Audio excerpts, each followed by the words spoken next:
Discuss करते हैं। और बच्चों ये जो पेपर होता है इसे यूपी बोर्ड अलॉट करता है, ठीक है। बच्चों को देखिए इससे आसानी हो जाती है, इस तरह से आपका पेपर बनेगा, कुछ क्वेश्चंस इसी में से रिपीट हो जाते हैं। तो इसलिए मैं समझता हूँ तो आप बच्चे सभी इसको अच्छे से पढ़ के जाएं।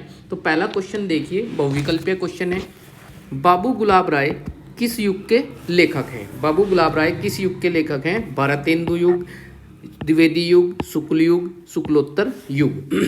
तो कौन सा आंसर आएगा इसमें? बी ऑप्शन आ जाएगा, द्विवेदी युग के लेखक हैं, ठीक है प्यारे बच्चों। जो बाबू गुलाब राय जी हैं द्विवेदी युग के हैं। अब नेक्स्ट क्वेश्चन देखेंगे हम। चिंतामणि किस विधा की रचना है? निबंध है, नाटक है, कविता है, कहानी है। तो चिंतामणि क्या है? एक निबंध है। और यदि आपसे पूछ लिया जाए चिंतामणि किसकी रचना है भाई और किसका निबंध है भाई चिंतामणि, तो क्या लिखोगे आप आंसर में? ये भी तो पूछ सकता है चिंतामणि किसके द्वारा रचित है। तो चिंतामणि आचार्य रामचंद्र शुक्ल जी के, आचार्य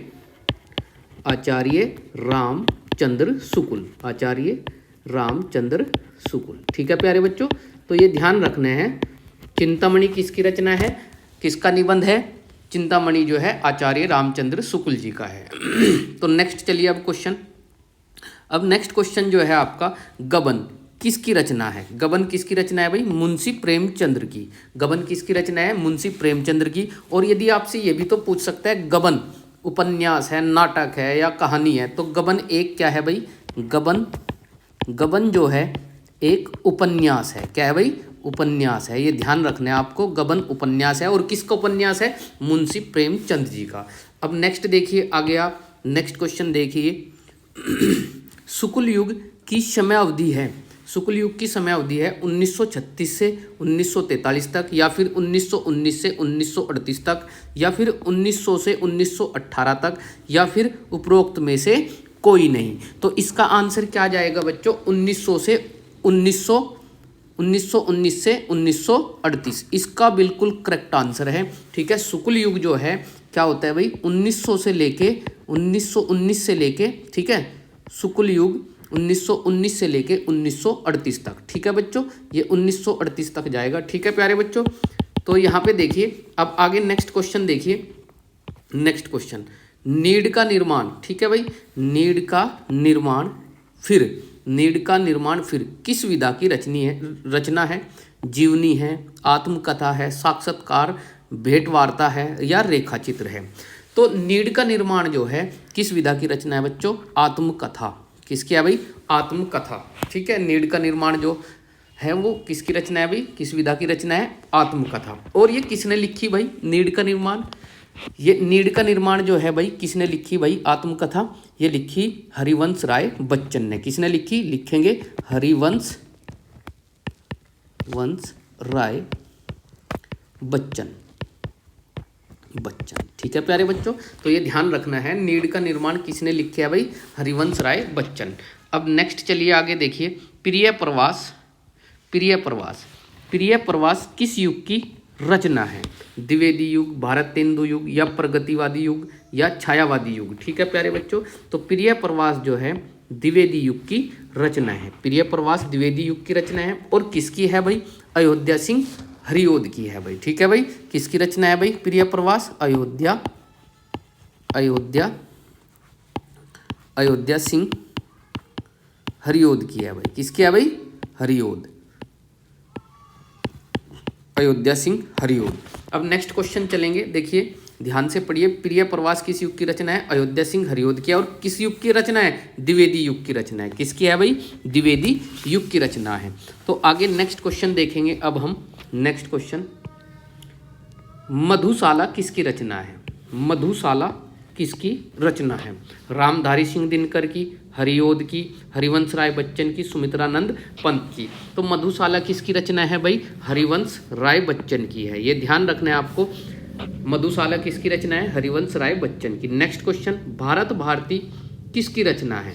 भारत भारती किसकी रचना है? श्याराम शरण गुप्त की, मैथिली शरण गुप्त की, जयशंकर प्रसाद की, या महादेवी वर्मा की। तो भारत भारती किसकी है भाई? मैथिली शरण गुप्त की है भाई, ये ध्यान रखना है आपको, मैथिली शरण गुप्त की है। तो आगे देखिए आप, ये किसकी होगी भाई? मैथिली शरण गुप्त की। अब आगे देखिए भाई, नेक्स्ट देखिए, आधुनिक काल कब से कब तक है? आधुनिक काल कब से कब तक है? सन 1843 से अब तक, या फिर 1643 ईस्वी से 1843 तक, सन 1918 1936 तक, 1936 से 1943 तक। ठीक है भाई, ये बताना है हमें आधुनिक काल कब से कब तक है। तो आधुनिक काल जो होगा वो सन 1843 से लेके अब तक का जो काल है वो आधुनिक काल में आता है, ये ध्यान रहेगा बच्चों आपको। आगे देखिए अब नेक्स्ट देखिए बच्चों, नेक्स्ट क्वेश्चन जो आपका बनता है, मतीराम किस युग के कवि है? मतीराम किस युग के कवि है? ठीक है बच्चों, मतीराम किस युग के कवि है? तो मतीराम आधुनिक काल के या आदिकाल के, भक्ति काल के, रीति काल के? तो इसमें जो आंसर रहेगा बच्चों वो आपका रहेगा रीति काल। तो मतीराम जो हैं वो रीति काल युग के कवि हैं।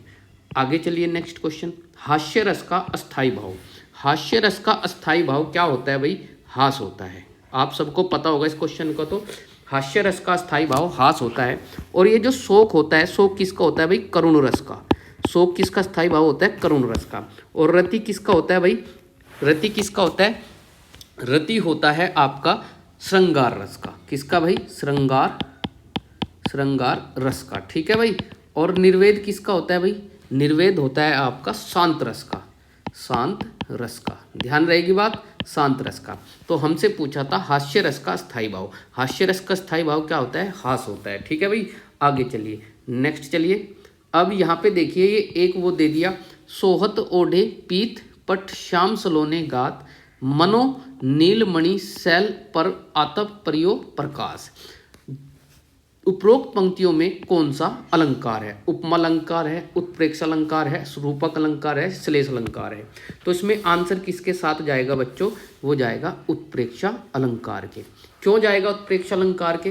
तो ये ध्यान रखना, जिस भी जिन पंक्तियों में जनु आ जा, ठीक है भाई, जानो आ जा, ठीक है, मनो आ जा, ठीक है भाई, निश्चय आ जा, कई ऐसे शब्द होते हैं बच्चों जो देखने से ही पता लग सकता है। जनु आ जा, देखो इसमें मनो आया, तो ये मनो आया, इसकी वजह से ही हमें पता लग गया, तो ये क्या होगा? उत्प्रेक्षा अलंकार होगा। अब आगे देखिए नेक्स्ट क्वेश्चन, रोला छंद में कुल कितने चरण होते हैं? तो रोला छंद में कितने चरण होंगे भाई? 4 होंगे। ठीक है भाई। इसमें, और ये सम्मात्रिक छंद होता है, इसमें कितनी मात्राएं होती है? रोला छंद में 24 मात्राएं होती है। ठीक है। इसके विषम चरणों में कितनी मात्राएं होती हैं? 11।